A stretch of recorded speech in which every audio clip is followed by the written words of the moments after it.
मानव जीवन का अस्तित्व दो चीजों से मिलकर बना है, एक शरीर दूसरी आत्मा। शरीर के मिलने से ही आत्मा को अभिव्यक्त किया जा सकता है। एक व्यक्ति को अध्यात्म के लिए आत्मा को जितना जानना जरूरी है, उतना ही शरीर को भी जानना जरूरी है।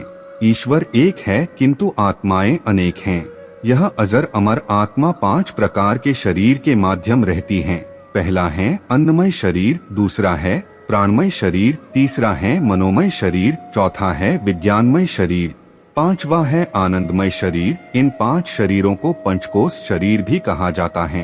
अन्नमय कोश, प्राणमय कोश, मनोमय कोश, ज्ञानमय कोश, आनंदमय कोश। इन 5 शरीर की जानकारी के बिना हम सभी की आध्यात्मिक यात्रा अधूरी है। तो चलिए सबसे पहले जानते हैं क्या है अन्नमय कोश। सबसे पहले हमारा शरीर जो पंच तत्व से बना है, जिसमें हमारे हाथ, पैर, आँख और भोजन जो हम खाते हैं पृथ्वी से निर्मित हैं। और पृथ्वी हमारे शरीर का पहला पंच तत्व है जिससे हमारा अस्तित्व दृश्यमान होता है। पृथ्वी एक ऐसा तत्व है जिसमें हालांकि एक चलन पैदा नहीं होता। जब इस पृथ्वी तत्व से दूसरे तत्व मिलते हैं तब इसमें हलचल पैदा होती है। जब हमारी मृत्यु होती है अब आकाश, वायु तत्व चले जाते हैं और जल और पृथ्वी तत्व रह जाते हैं। यह पंचकोश की पहली और बाहरी परत है। यह दृश्यमान परत है जिसमें त्वचा, मांस, हड्डियां और वसा होती है। संपूर्ण दृश्यमान जगत, ग्रह, नक्षत्र, तारे और हमारी यह पृथ्वी आत्मा की प्रथम अभिव्यक्त है। यह दिखाई देने वाला जड़ जगत जिसमें शरीर भी शामिल हैं। यही अन्न से बना हुआ शरीर अन्नमय कहलाता है। इसीलिए वैदिक ऋषियों ने अन्न को ब्रह्मा कहा है।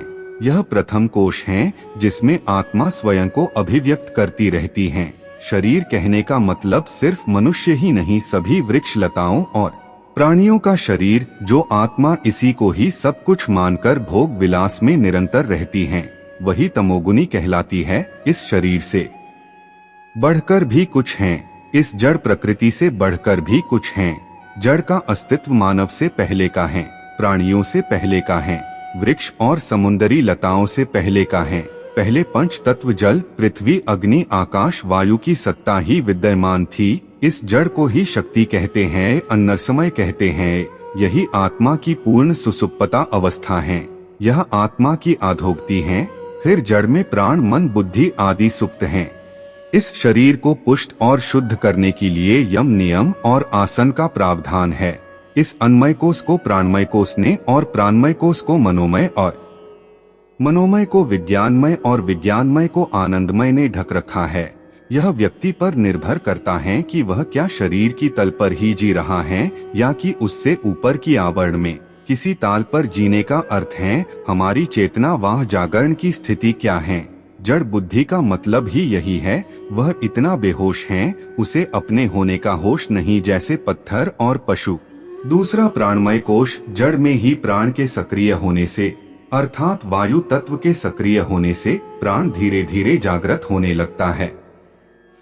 प्रथम वह समुद्र के भीतर लताओं, वृक्षों और न दिखाई देने वाले जीवों के रूप में, फिर क्रमशः जलचर, उभयचर, थलचर और फिर नभचर प्राणियों के रूप में अभिव्यक्त हुआ।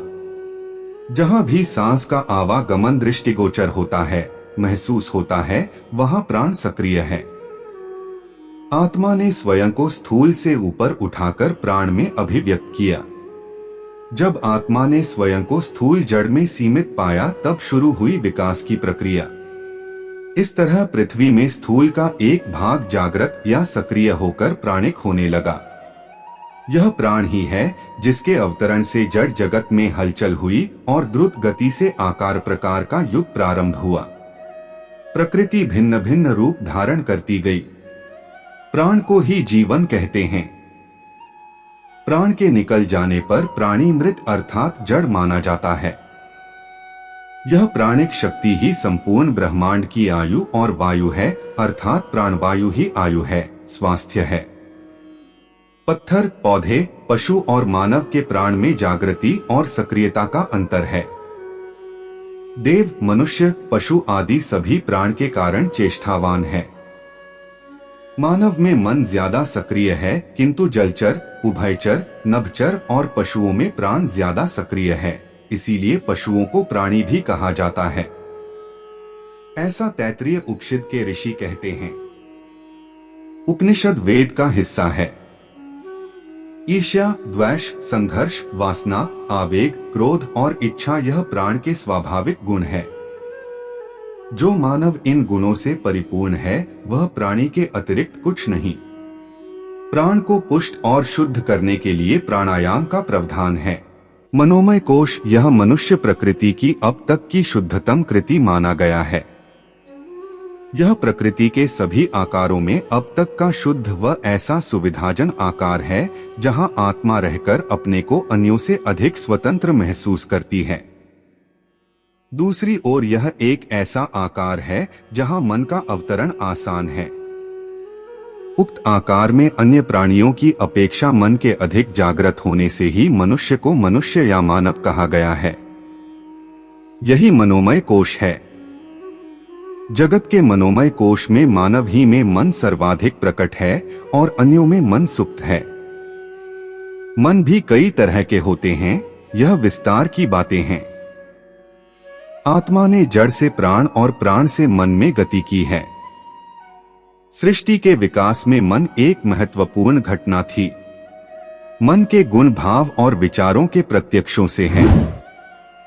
मन 5 इंद्रियों के क्रियाकलापों से उपजी प्रतिक्रिया मात्र नहीं है।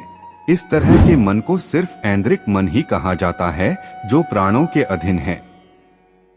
औसत मन जो संस्कारबद्ध होता है, अर्थात जो उन्हीं विचारों को सुनने के लिए तैयार रहता है जिसे ग्रहण करने की उसे शिक्षा मिल चुकी है। फिर भी वह अपने कार्यों में जितना अपने हित, आवेश और पक्षपातों द्वारा संचालित होता है उतना विचारों द्वारा नहीं। यही ऐन्द्रिक मन है।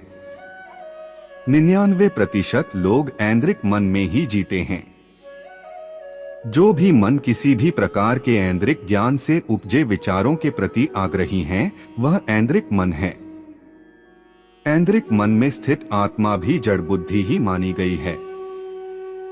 विचार कितना ही महान हो, वह ऐन्द्रिक मन की ही उपज है। उसी आत्मा का मन उच्चतर रूपों में रूपांतरित हो जाता है जिसने इंद्रियों तथा इनसे उपजने वाले भावों से संचालित होना छोड़ दिया है।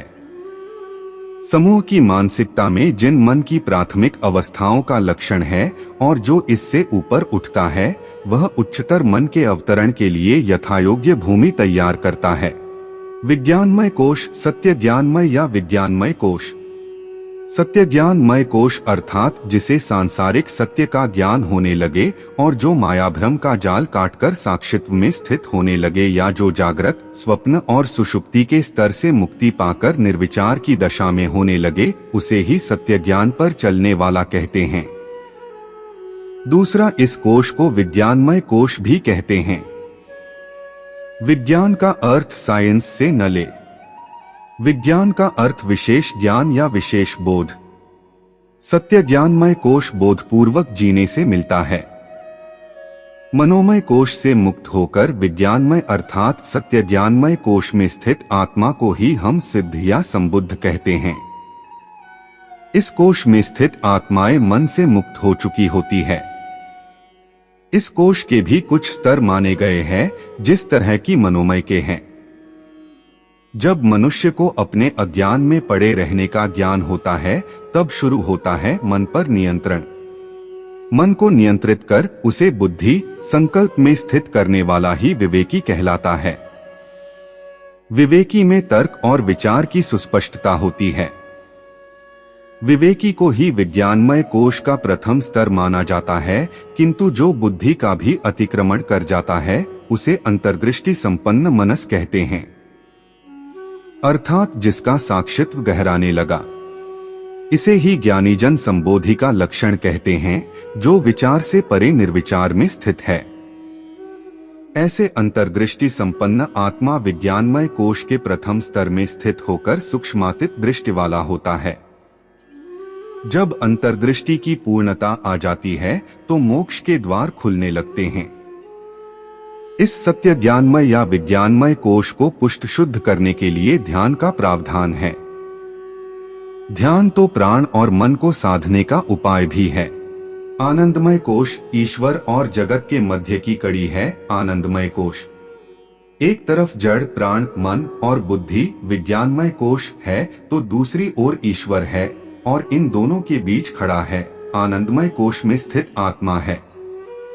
महर्षि अरविंद के अनुसार इस कोश में स्थित आत्मा अतिमानव कहलाती है। अतिमानव को सुपरमैन भी कह सकते हैं। योगयुक्त समाधि पुरुष को ही हम भगवान कहते हैं। यह भगवान ही अतिमानव है, उसे ही हम ब्रह्मा विष्णु और शिव कहते हैं। यही अरिहंतों और बुद्ध पुरुषों की अवस्था है। ऐसा अतिमानव ही सृष्टा और दृष्टा दोनों है। इस आनंदमय कोश से ही ब्रह्मांड चलायमान है। अन्य सभी कोश सक्रिय है।